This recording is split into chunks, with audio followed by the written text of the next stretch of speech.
Hey, I'm John Cannell. Today on Preppy Kitchen, we're making pumpkin chocolate chip cookies. So let's get started. First, let's talk about the pumpkin. There's no egg in these cookies, they're eggless. So this pumpkin is delicious, but there's a little bit of excess water in it. For a cake or for pumpkin bread, that's totally fine. It makes it moist and amazing. These cookies are moist and amazing, but you can't put that much water in them. So actually, I need to measure this out. All right, 100 grams. Okay, so 100 grams, but doing two things. I'm gonna press this through a sieve and kind of let it hang out here. And you can probably see as I press out, some liquids coming out. Oh, look at that. I made pumpkin butter the other day, and it's actually really tasty, but it does involve cooking the pumpkin down to get the excess liquid out. Look at that, there we go. If you don't have a sieve, which you should in the kitchen, it really helps you out. You could also use paper towels to blot it, but this is much better. The paper towels have they're bleached usually, and they have all sorts of stuff in them. Okay, just like that, all that water is gone. That's a lot of water in that pumpkin puree. Okay. This, saved for later in the recipe. Now let's get to the actual work. Okay, onto the scale we go. 2 cups of all-purpose flour. I swear. 240 grams. I have to tell you, if I was gonna choose between regular chocolate chip cookies, even comparing my recipe, which I love, and pumpkin chocolate chip cookies, it's like pumpkin every single day. All right, now for the spices and the measuring stuff. So we have 1/4 teaspoon of baking soda. Make sure it's fresh ingredients here. And 1/2 teaspoon of baking powder. That's one of the main mistakes people do in cookie baking is these leavening agents, if they get old, it's not gonna work out. Okay, for the spices, 2 teaspoons of cinnamon. If you don't love having spices in your kitchen, you could use pumpkin pie spice for this, but this, in my opinion, is way better. Just because pumpkin pie spice has a set ratio of ingredients, but use what you love. These are all delicious things. If you want to add cloves, you could add cloves or mace or whatever you want. All right, this is allspice. I'm gonna use 1/2 teaspoon, I bet. That's right. Okay, 1/4 teaspoon of cardamom. Look, just enough. There we go. Oh, cardamom is one of my all-time favorite ingredients. I was just thinking what cake could I make with cardamom in it? You can let me know in the comments if you have any suggestions. I'm thinking about it. 1/4 teaspoon of ginger, I believe, and 1/2 teaspoon of salt. Kosher salt. If you're using a fine grain salt, use less. Double check your ingredients. Flour, baking powder, baking soda, cinnamon, ginger, allspice, cardamom, salt. That's all done. We're gonna sift this out. There we go. Sifting helps break up any little rocks of suspect things you have in there. And it also is it's a best practice. Give this a whisk. Whisk, whisk, whisk. Okay. I love all this fall baking stuff because just the dry ingredients are always this beautiful, muted color, and you can smell it. It's just from whisking it, it's oh, it's gonna be so good.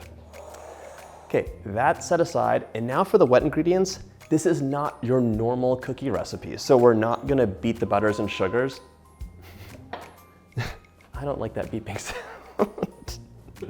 So this is not your normal cookie recipe where you beat the butters and sugars together. We're going to melt the butter and mix it up. So I need 170 grams or 3/4 cup, and I'm actually gonna melt it in a bowl so I can just not use the extra thing. By the way, if you're like, John, this recipe sounds delicious. I wish there was something I could just add on for a little extra bit. Let me show you. Where is it? Instead of using, I'm so genuinely excited right now. Instead of using regular butter, one thing that I like to do in the fall is just make batches of browned butter. It's look at this. This is beautifully browned, and at the bottom you have all these caramelized milk solids. You can use this at room temperature for any of your baking. You can melt it up. And if you wanted to, you could use browned butter instead.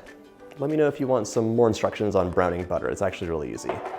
Okay, today we're using the regular butter. Okay, this gets microwaved half heat. Don't explode butter in your microwave, like I have many times. If you wonder where the microwave was, it's here.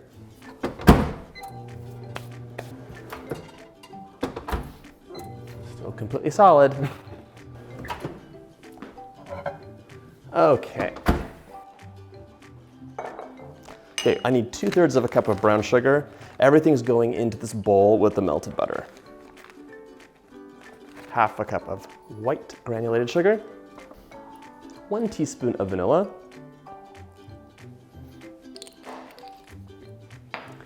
Finally, that strained pumpkin mixture. So let's get it out.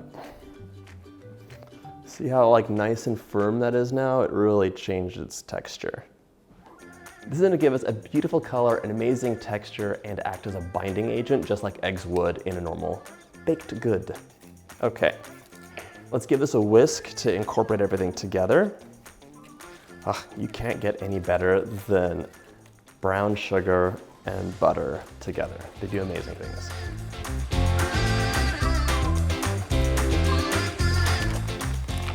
In case you're wondering, the advice my mom gave me that I have yet to follow is to clean as you go. I kind of follow it, but she's like the master of it. It's like, she'll make like a 3-course meal and the kitchen is like spotless at the end. I'm like, do you do this? All right. I'm gonna pop, ooh, look how much this solidified already. That is the magic. The butter is like cooling down, so it's really holding together very nicely. We're gonna plop this in. I'm actually supposed to do this the other way around, but I used the wrong size bowls. It's okay, it's okay. This is an example of something like in a recipe where it's like, oh, add the wet to the dry or add the dry to the wet.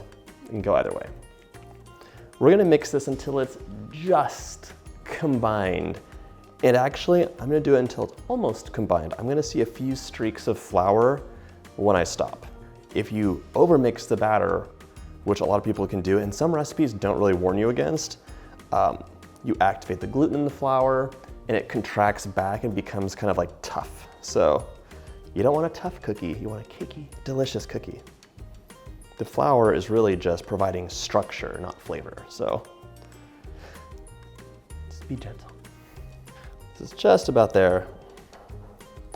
I also love recipes like this where you have 2 bowls plus the extra stuff and just a spatula. So this is great for the kids to help with.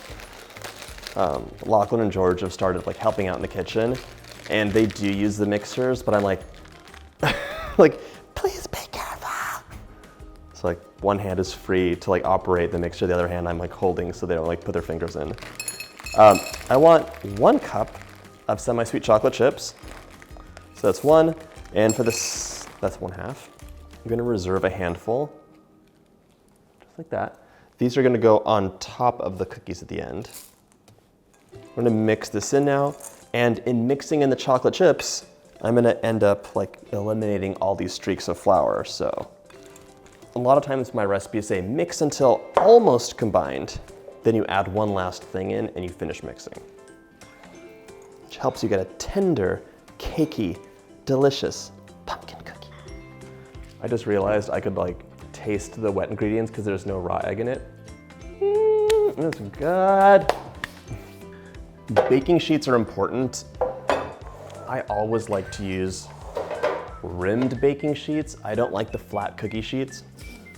And the ones that are kind of heavier, I think are best. They conduct heat really evenly, and the rim helps it bake evenly. This is my theory. So the rim kind of like obstructs the airflow a bit, so these cookies don't get burnt. It's like protecting them. I want 1.5 inch to 2 inch balls. I almost forget.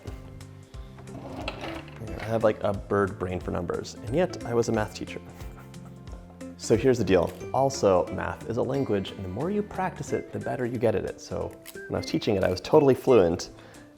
I could do like crazy calculations in my head, but like now I don't do math at all anymore, really. Anyways, I'm rolling 1/2 to 2 inch sized balls of dough. Give them a nice roll on your clean palms. And one of the nice things about the pumpkin is it also like, you're gonna have clean hands afterwards too. It sticks to itself. We're gonna space these out like 2 inches apart. If you baked the flour, it sounds stupid, but if you bake the flour for 10 minutes on a cookie sheet, it would kill any bacteria that's potentially in the flour and it could be harmful. And then this could be pumpkin cookie dough, like edible pumpkin cookie dough, because there's no egg in it, so it would be really delicious. I'm gonna pop some of the reserved chocolate chips on top so they look nice and pretty. And then these are gonna go into the fridge to chill for half an hour. You can always like just chill the dough right away and scoop it out afterwards, but it's so much easier to scoop it when it's soft. Okay, let's chill this for half an hour, up to 2 hours. You could go overnight, go crazy if you want, and then they're gonna go into the oven. That should be just about 11 minutes. In you go. My pumpkin chocolate chip cookies are out of the oven, and do you see this gooiness? Oh my gosh, they're cakey, amazing, and just delicious. If you like this recipe, check out my cookie playlist. It's like too good to be true, delicious. You really gotta make this. See you in the next video.